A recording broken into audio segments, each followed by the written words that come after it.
Руслан Ахматов қызмет атқару барысында бірнеше адамның өмірін аман алып қалып, басқа да батыл әрекеттері үшін 2 мәрте өз кәсібінің үздігі атанған жауапты қызметкер.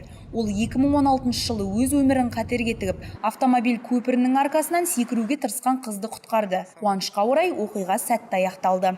Я говорю, скажите, что случилось вот? Как так? Зачем вы сейчас залезли на мост? Что вы хотите сделать? Она говорит, я буду прыгать сейчас. Я говорю, не надо, у вас же есть семья, близкие, родители. Это, ну как, не так это вообще. Я говорю, не надо это делать.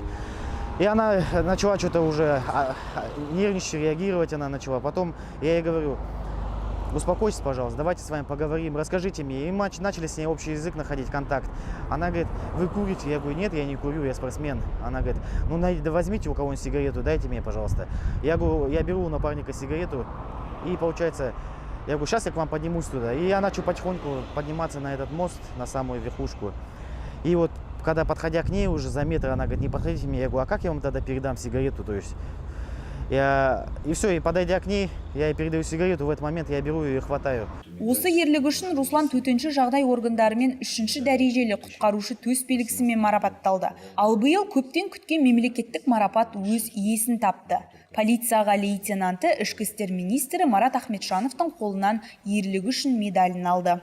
Для меня это большая гордость, для моей семьи, для моих коллег, для моих родственников, то, что такую медаль, государственную награду мне дали.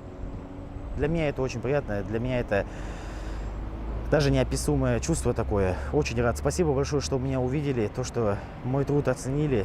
Руслан атап өткендей, полицияда жұмыс істеу жақсы дайындықты қажет етеді. Кәсіби ғана емес, дене дайындығы да мықты болуы тиіс.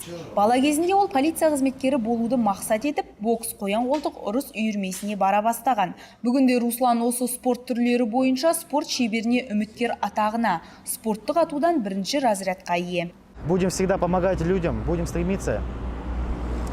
Самое главное, я считаю, надо быть добросовестным, порядочным, выполнять свои функциональные обязанности с достоинством и просто оставаться человеком. Босанған әйелді перинаталдық орталыққа кедергісіз жеткізу, сынған автокөлікті сүйреп апаруға көмектесу, қарт адамды жолдан өткізу, жоғалғандарды іздестіруге қатысу, қызметте түрлі жағдайлармен бетпе-бет келуге тура келеді. Айта кетейік, Солтүстік Қазақстан облысында ерлік істері үшін 8 полицей ерлігі үшін медалімен марапатталған.